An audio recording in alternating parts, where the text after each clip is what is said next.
From the loveliest village on the plains, this is the Southeastern Sports Podcast.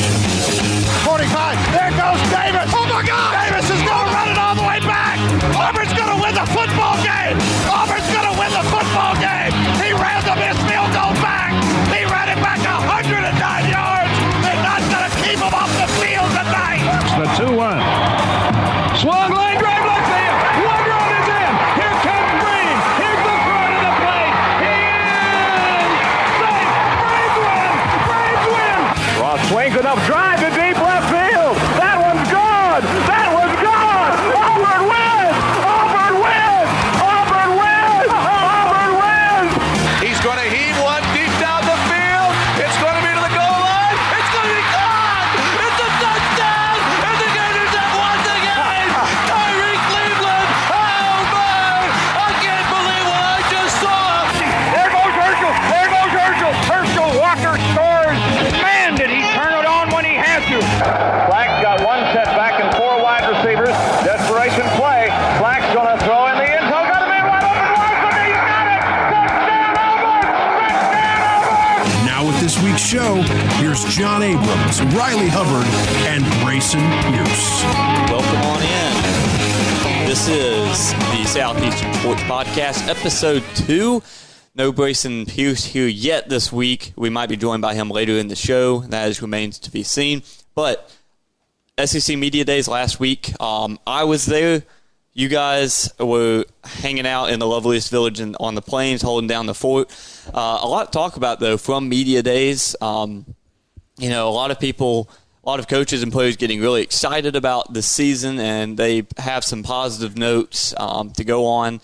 The media also casting their ballots on where they think that every team in the SEC will land. So what we're going to do here on the Southeastern Sports Podcast, since Media Days is now behind us, we're going to go over each of the teams that have gone.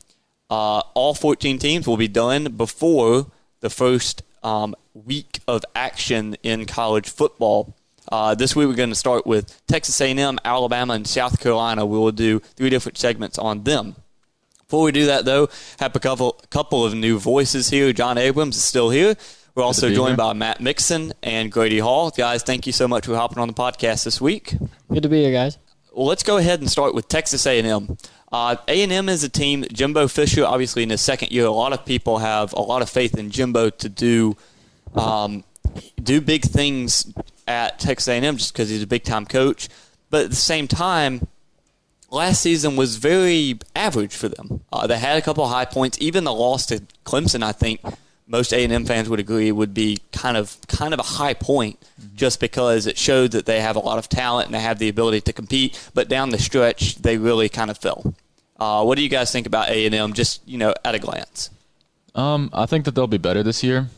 Don't really know how much better they'll be, but I think just it being Jimbo's second year and getting those guys ready to play, they're going to be a better team and kind of hungry to get some more SEC wins, I think. This is where most people draw the line, but do you think they're a contender in the SEC West? Because I think not. I don't see it. I don't know. They didn't show us anything last year, and I don't know that they added enough pieces to really become a contender for the West. Grady? I'd like to agree with John's sentiment. I would like to add, though, that I do think that they'll steal one game against a big team, whether it be LSU, Alabama, or Auburn. Do we play them this year? I think we do.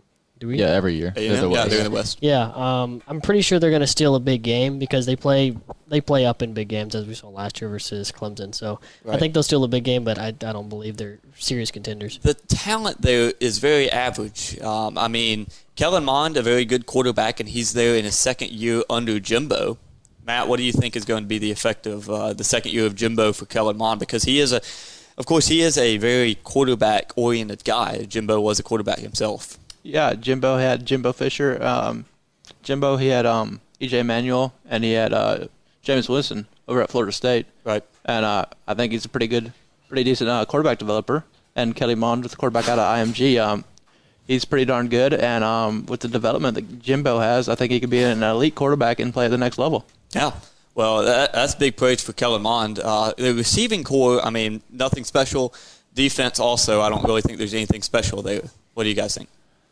I don't know. I've never seen Texas A&M as a defensive team. They've had great players like Myles Garrett and obviously some other players, some DBs, but they aren't a full package defensively. Maybe Jimbo changes that, but so far from what I've seen, no, I don't believe so. Okay. I think defense is also what kind of held them back in the past. I'm not sure about their stats or anything, but it just always seemed like they couldn't get us. Like in the LSU game, I think they had a couple of good stops, but there wasn't.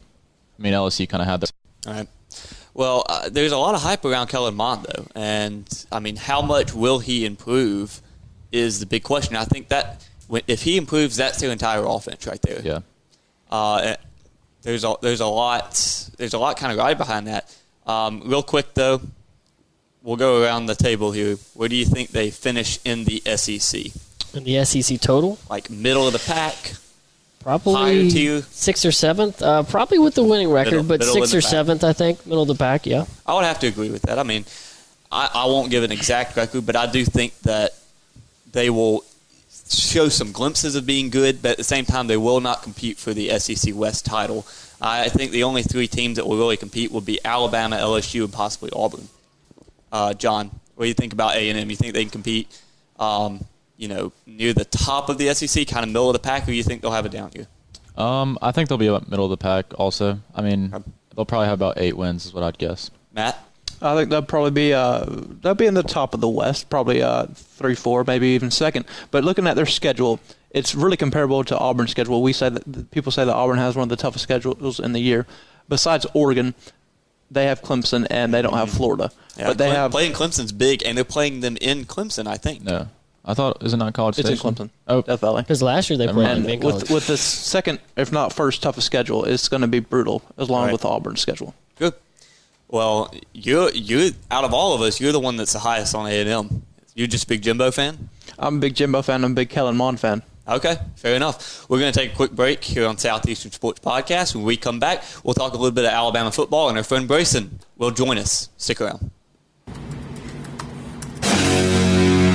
We're talking about the best region of sports in the country. This is the Southeastern Sports Podcast. Back here on the Southeastern Sports Podcast, Matt Mixon, Grady Hall, John Abrams. Now we're joined by the lovely Braison Pierce. Thanks for dropping by, Grady. Thanks for waiting on me. You just wanted to drop on by because you were just chomping at the bit to talk about some Alabama football, right? Definitely, dude. Alabama, it goes without saying, won the SEC in 2018, went to the college football playoff national championship. Obviously one of the most dominant teams out there. They lose to Clemson, and one that they were not expected to lose, and then all of a sudden people start chanting that the dynasty is dead. What do you guys think about just the season ahead? Not last season, but the season ahead for them. Obviously, talent all over the place. Their entire receiving corps is back, led by Jerry Jeudy, who might be a number 1 overall pick in 2018. And then Tua Tagovailoa, they're going to go up for the Heisman Trophy as well. Really, he's showing nothing but getting better every week last season. So what do you guys think about specifically the quarterback and the receiving corps this year? Start with you, Braison. I think the receiving corps is really good with Jeudy. Henry Ruggs is back. I want to say Waddle is back, or Waddell. And Devonta Smith. Is back. Devonta Smith is back. Is back. So they got a really good receiving corps. Tua is good, obviously. He's coming back. Be interested to see how he's improved, because I know last year against top 30 defenses, his numbers were a lot worse in those 5 games. Yeah. Then against, I guess, inferior defenses. What I'd seen is his QBR was around 50. I don't know if that's accurate or if that was just something that somebody made up. QBR was about 50 against top 30 defenses. Yeah, and it's 70s, 80s. Which is surprising. If you see him play, you'd think his QBR is about a 90. Yeah. Yeah. Agreed. Grady, what do you think? I think Alabama just keeps business as usual. I mean, we've seen this in the past. They lose 2-3 games in a season, and they come back the next year and they go undefeated. I mean, Nick Saban will have those boys ready to play, and those boys will have themselves ready to play. And with the whole dynasty is dead, Clemson's taking over thing, that can't be anything but motivation for these guys. No doubt, yeah. Yeah, I mean, Bama's going to be Bama. Right. And they're probably going to win about 10 games this year. I think last year was just kind of Bama had gotten used to winning national championships and winning games, and just thought, if we just show up, we're going to win this game against Clemson. Now they've kind of got a shot to the ego. Yeah. So I think they're just going to, get better, but how much better can you get when you're already on the top? And a big change at coaching staff. Steve Sarkisian comes back in from the Atlanta Falcons as the OC, and we don't know how the offense will look quite yet because he was in there for only one game when he went to Atlanta. This might be a personal thing, but I think as long as Nick Saban's the head coach, he's had so many coaches come and go, and his team always looks the same. Yeah. Mm-hmm. So I don't think that Sarkisian. I think it's a good pickup. But I don't think it's going to, change. It's not going to make their offense night and day better. I agree to an extent, but I will say when they had Lane Kiffin there as opposed to other OCs, their offense definitely looked different. Yeah, I would say just better. Because that's more of a because Lane Kiffin was having personal, I thought beef off the field. I thought it was. No, I thought the offense looked good. On the field, the offense looked good. Yeah, the offense looked better and a different style. Less. It's more modern. It was more of a spread. More modern, less traditional. Looked more like Auburn. But it definitely is a revolving door of coordinators. Yeah. It's just because they all get you hired. go to Bama to get hired better. Now, defensively, I agree because Saban's a defensive coach. Yeah. So I think no matter who the defensive coordinator is, it's Kobe Smart left, and there was so much talent on the defense. Nick Saban got Kirby Smart, a pretty big contract. Right, big time. So, another thing with Alabama is it's almost the deal of will they win the national championship or not? Do you guys think that there's any way they either A, lose the SEC West, that they just don't get to the championship game, or B, they win the West and Georgia beats them? I'm assuming Georgia is the East team. Yeah. Let's take out Georgia. Just let's say that the East team beats them in the championship game, and they do not get to the college football playoff. Because personally, I just don't see that happening. Well, there's definitely a chance they don't make the West because it's happened before. It's usually Auburn that makes it instead, but they're still going to get in the playoff, especially. So you think Auburn can play spoiler? For the SEC championship, but they're still going to get in the playoff. I think. It's happened multiple times before where they don't have to play the SEC championship 2011 game, and 2017. and then they go and make it to the national championship. So I'm. Just because they're Bama? Yeah, exactly. Because, the track record and the name and all that. And now that 4 teams can get in, then, they're definitely going to be in the top 4, I think. Yeah. So it would take a colossal meltdown. It would take about 2 or 3 losses. I think 3. Especially late in the season, It would definitely take 3. Depending on the rest of the country, what the standings are. Right. Because if there's no undefeated teams, a 2-loss Bama could definitely make the playoff. Yeah. 100% agree. And the reason I wouldn't say LSU would play spoiler, it seems like they always have a really talented team and find a way to beat themselves in 3 or 4 games every year. It does seem to happen. We'll talk about LSU in the weeks ahead as well. But Grady, what do you think? The first part of that question, I would agree that I think that Auburn or LSU, but more so Auburn, can play spoiler in the West. But if Bama gets to the championship game, I don't know if Bama's ever lost a championship game to an Eastern Conference opponent in the SEC championship. No. So I don't see that happening. Not, recently. Not in the Saban era. Whoever it is, if it's Florida, I think... Actually, I take it back. 2008. Okay. They've only lost once. That was 11, 12 years ago, so But if it's Florida or anybody else, I think that it's a no. I think Bama will just steamroll. If it's Georgia, it'll be a close game, but I still think Bama's just better. But if they stopped in the West, I don't see them making the playoff. Alabama's just so solid. Nick Saban has them ready to go, whether it's defense, special teams, offense. They're just so strong and fundamental up front and just run everyone over. They're just too good. Is there anybody at this table that dares to pick anyone other than Bama as the SEC championship this season? Auburn. The champion? Auburn. The West is pretty solid, I think, this year. There's about 4 teams. Can go on record and show my bias? I could say Vanderbilt. I could say Auburn or Georgia. Well, you guys aren't taking this. I'll say Bama's the favorite. No, I'm serious. I'm serious too. Seriously, I mean that. Bama's obviously the favorite though every year. They're going to be the favorite, and it could go either way. But you have to bet on Bama. There's just so much how dominant they were last year. Bama's definitely the favorite. There's so much coming back, and there's so much talent on the defensive side of the ball. You can't pick against them. Yeah, and I think that's kind of the way it looks around. I feel like it's just too easy to pick Bama, though. So I don't know. So Bama's the favorite, but I do think other teams stand a chance. Yeah, I would agree. Other teams do have a chance. Yeah, and what teams can be? And we've already said Georgia will play them close.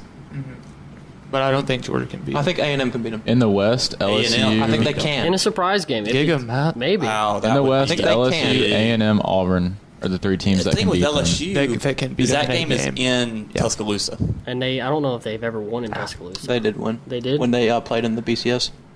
The 2011? close 9-6 game or whatever it was. In the overtime, yep. Yeah. Was that in Tuscaloosa? Yeah. Well, Real quick, are y'all buying the Florida hype out of the East? Not yet. Not yet. Not until I see it. But they did make it to the Sugar Bowl, had a great year last year. Dan Mullen's in the second year, but they have to play Georgia in the largest outdoor cocktail party. I just don't know if I can see if Florida beats Georgia. I'm sold, but I have to see that first. Watch out for Kentucky now. I still think Kentucky could beat them 2 years in a row. Well, we'll be talking about Kentucky on down the road as well. Yeah. The loss of Benny Snell is really going to hurt And up them. next, we're actually going to talk about South Carolina, another surprise team out of the East that's made a little bit of news at Media Days. We'll talk about that and more when we come back. This is Southeastern Sports Podcast.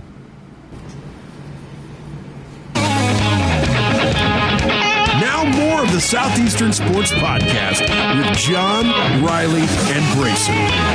Southeastern Sports Podcast rolls along. We're already into the third segment here. Week 2, Episode 2 of Southeastern Sports Podcast had to skip a week because of Media Days. And we were going over all of the SEC teams before the first week of action. The first team that we're going to go over, the last team that we're going to go over in today's episode is South Carolina Gamecocks. This is an interesting team just because there's not a whole lot of talent that hits you in the face when you look at South Carolina, with the exception of Jake Bentley. But, Will Muschamp has done a good job last season with that team. And, there's some people that still expect them to do well. I don't know anybody expecting them to upset Florida/Georgia, but there is a little bit of hype there. Do you guys buy into the hype? We'll start with you, Braison. I think they can be a good team, but as far as a contender in the East, no. They lose their leading receiver in Deebo Samuel to the draft. They do have Brian Edwards coming back, though. So still a solid receiving core, I think. I'm not too familiar with their running back situation, but I think they have a good running back returning. And obviously you have Jake Bentley, who's just he's pretty solid, but he's never really been a star. Rico Dowdle? Yes. Okay. I'm not super high on him personally, but it's returning contributor. Okay. I'm not saying he's going to be a game breaker. That's understood. John? I think I buy the South Carolina hype this year. I'd probably put them at the third team in the East, so it's not super high, but okay. I don't know. I don't think there's a lot of people putting them up there. Yeah, I think if Jake Bentley can get down his turnovers, I think they've got a good shot this year. At Media Days, I was a big emphasis on both Muschamp and Bentley because Bentley traveled himself, asked him about turnovers. Yeah. And, on the offensive side of the ball, that's by far the biggest emphasis, I think, for them. And there was a few games where they were a touchdown away from winning the game, so I think... There were a few games that they were one less turnover away from winning games. Yeah, exactly. So, and I think Jake Bentley, all you hear about is how he's so mature and how he's got a good head on his shoulders, and I think he's going to be disciplined enough to work on that, and I think you can see him having a little bit more fluid offense this year. Great QB. Yeah. For sure. So, among the best QBs in the SEC, and that's really saying something, maybe 3 or 4 best. I think that's fair. Grady? I'd have to agree with the turnovers. I watched the first, 2 quarters of the Georgia South Carolina game last year, and I believe the first possession they had, Jake Bentley threw a little pass, and it wasn't his fault, but it kind of feeds into the point that South Carolina as a whole has to work on their turnovers. And the first, if your first possession is a turnover pick, or fumble recovery for a touchdown by DeAndre Baker, you're not going to win many games. And so, in general, as a whole, including Jake Bentley, they got to turn down the turnovers. What do you think, Matt? Yeah, turnovers, and got to stay healthy, and especially in that tough region where you got North Carolina, which is on the upswing, Clemson and Georgia in that recruiting area. The talent level is high, and recruiting is going to be high.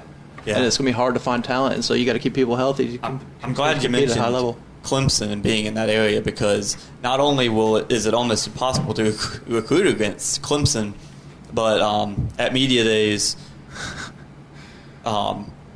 somebody asked him about being a little so brother to Clemson. Will Muschamp was asked, what do you think about?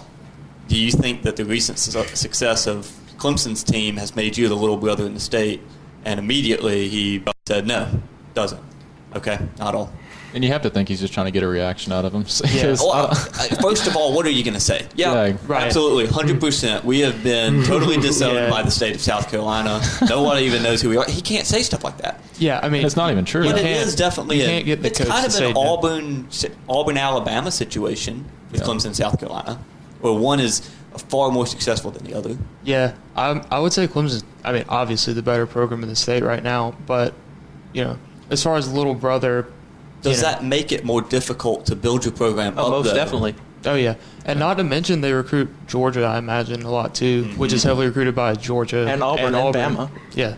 Yeah, that's a very difficult place to recruit against, especially when, the team right down the road in Clemson has just been... been to the national championship. Yeah, won a couple of national championships in their last 5 It's actually kind of impressive how much success, in quotations, that is, success they've had with the area that they're in. I mean, we've already named all the powerhouses in the area, not to mention if Florida goes up and recruits or there's an outstanding recruit that LSU wants to look at. I mean, they're in a really bad spot in recruiting-wise, and the fact that they're still able to pump out 7, 8-win seasons at times, even 6-win seasons, is pretty impressive, especially in the SEC.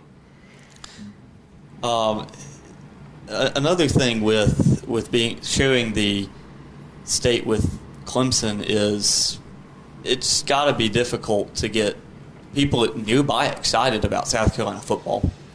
But they still have a great fan base, and I'm sure that they will be able to turn it around. The last question I have for you guys, and before we get off of South Carolina, is Will Muschamp, obviously a great coach. On the defensive side of the ball, he has a great defensive mind. It didn't work out at Florida. Do you guys think that he is the guy long-term at South Carolina, or do you think they'll have to make a change? I think it's really a tough call to make. It's too early to tell something with, like that.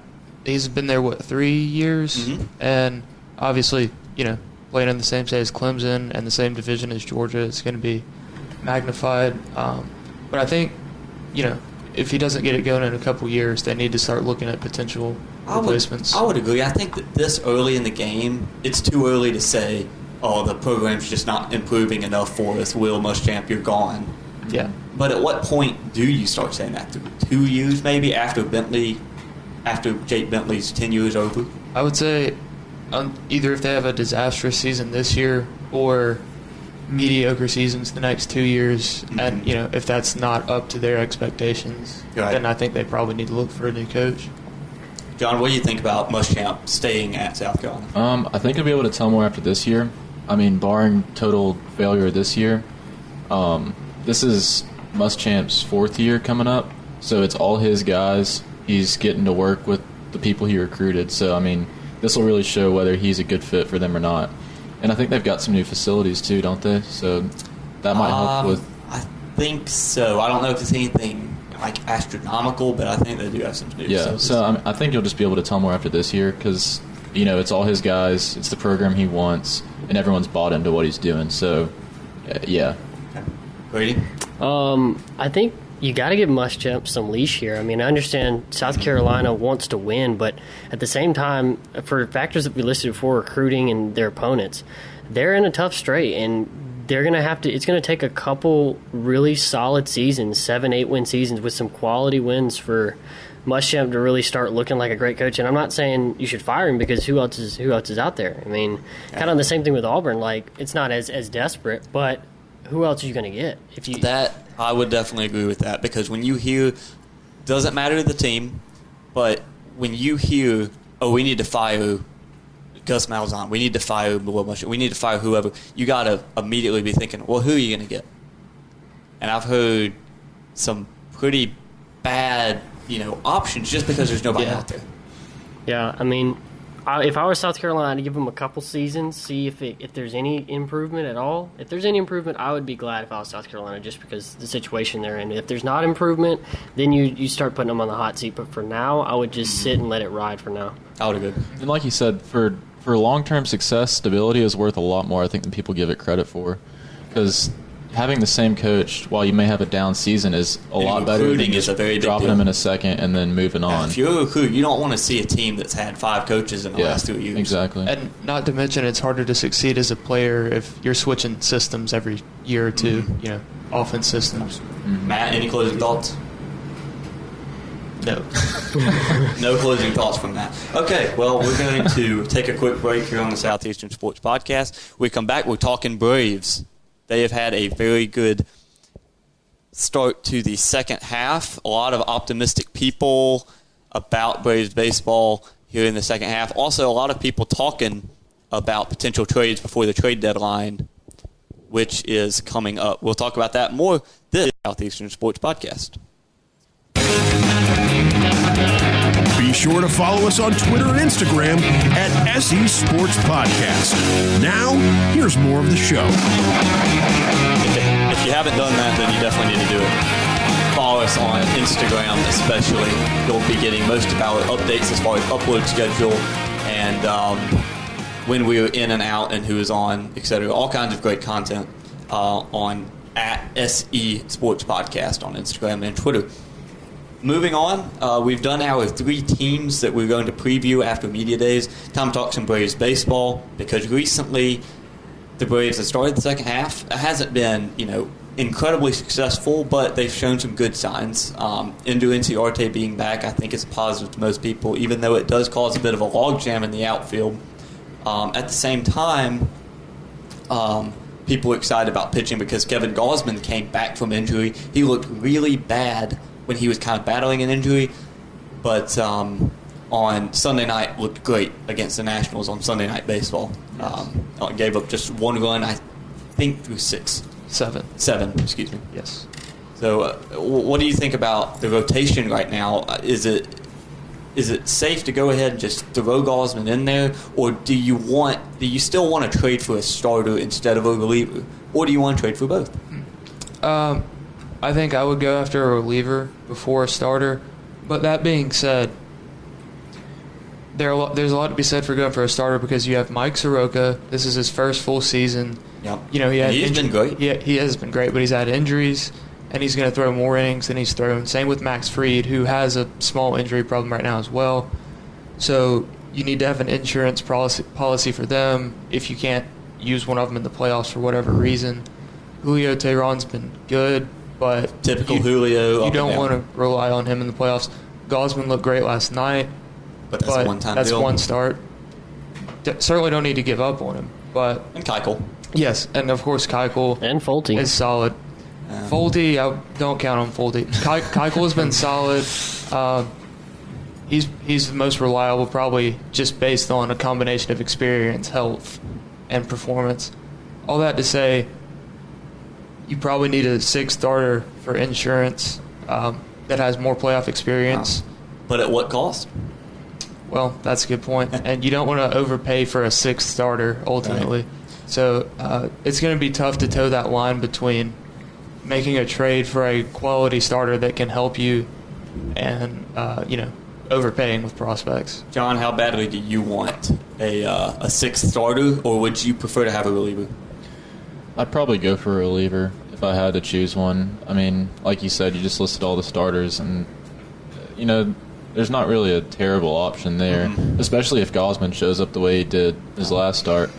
And even if he, isn't as reliable as he appeared on Sunday night, you still have 4 very solid starters and still have a terrible bullpen. Not to mention Sean Newcomb out of the bullpen, who can give you starter innings. If he needs to, correct. Yeah. So I think you just need to add a little bit more to that. That seems to be the downfall of the Braves right now. So as the trade deadline approaches, you think reliever for sure, but who? Will Smith. Ooh, that's going to have a big price tag from the Giants. Well, if if I were the Braves, I would explore options to get Mad Bum and Will Smith. That'd fill both of your needs. You give up a couple starters and you give up Inciarte or one of the other outfielders. Like they're probably not going to take Joyce, but if you give up Inciarte, you throw in some cash or maybe a future draft pick, and I think you got yourself a really good deal. I have a feeling though that the Giants are going to want some prospects. They're not going to take backup outfielders. I don't think Ender is going to be. I think Ender will be more valuable to the Braves as a pinch runner and a defender than he will as trade bait. I don't think his trade value is very high right now at all. No, it can't be because he's hitting about 230. But right now, as a fielder, he's still better than Riley in the outfield. Yes, right? Absolutely. So, it seems like they're doing a system where whoever's starting pitching, if it's a lefty or righty, put in. Everyone knows what's going to happen, and that's keep Riley in left field until Donaldson leaves, and then you stick him at third base, and then you don't have a logjam in the outfield. I'm just talking about for the rest of the season. Okay. Yeah, not next season. Not long term. I mean, do we trade Camargo? Is Camargo now on the block? It's possible. Is Culberson now on the block? I don't think Colby's on the block. He's a fan favorite. I mean, you just can't do that. I'm serious when I say that. Like it would kill the fan. And he can play literally any position. Maybe save for center field. He can play any position, and he's been great. Bat. He can even pitch as we saw. What about his? The game gets out of the way. You need some. There's our new reliever. Seriously. Right. There you go. Well, so you think Will Smith for sure? Any other ideas? I mean, Brad Hand's going to have a huge asking price. I don't think, obviously, Kimbrel just signed. He's not really on the market. Wade Davis, he just signed, and he's in a long-term deal. I don't think he's on the market. Greg Holland might be on the market, but he's pretty old. He is almost 40, I think. He's 33, I think, or 34, one of the two. Am I wrong? I think I'm right about that, but I'm not sure. I don't think he's 40. Either way, he's definitely past his prime. Right. Yes. Approaching 40. Yes. I think I don't want to give up Pache, Waters, or Ian Anderson, any of them in a trade.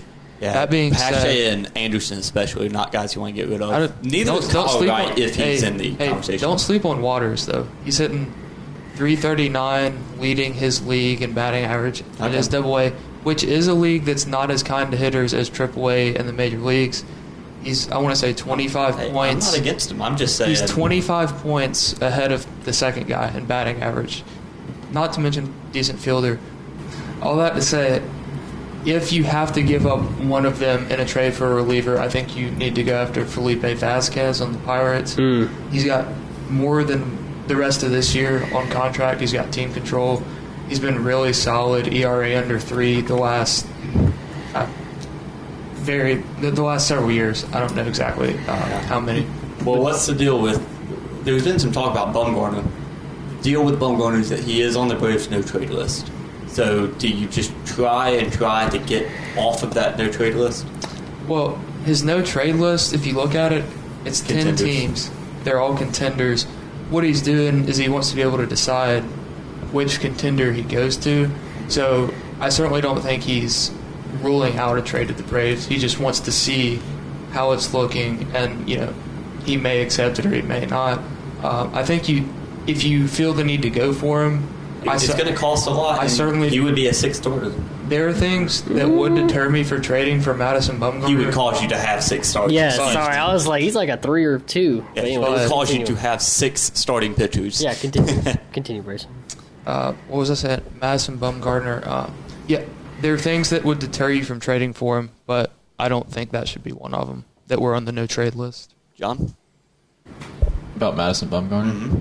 I mean, I think you can go for him. He'd give you a couple years of a good starting. But, I mean, yeah, I don't really think much about it. Gotcha. I think he's a good starter, so if we can get him, then get him. Any last thoughts, you guys?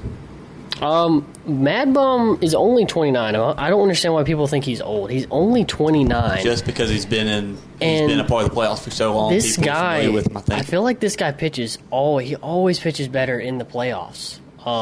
He has a ton of playoff experience as well. Mm-hmm. For our young pitching core, I mean, Julio has playoff experience, but he's played probably 1 game in the playoffs or 2. So I mean, it would be a huge addition. What we have to give up is the big question for any acquisition, but that I mean, he's a great option. Gotcha. Matt? Aren't Giants 2 spots out of the wild card race? And if so, why would the Giants be trying to sell right now? That's a very good point. Just because long term doesn't look like they can compete for long, I guess. The Giants have been hot, and they might decide. Hey, we're going to go for it one last time. So we'll see how that plays out with the trade deadline going on. But with that, that's going to be another edition of the Southeastern Sports Podcast. For more, be sure to follow us on Twitter and Instagram and subscribe to us on Spotify and iTunes when we do end up getting on those platforms, which should be very soon. We appreciate you listening. Right now.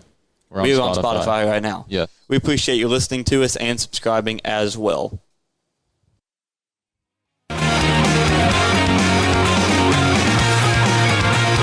This has been the Southeastern Sports Podcast with John Abrams, Riley Hubbard, and Braison Pierce. Be sure to subscribe to us on Apple Podcasts, Spotify, and Stitcher. For more coverage of Southeastern sports, follow us on Twitter and Instagram at SE Sports Podcast.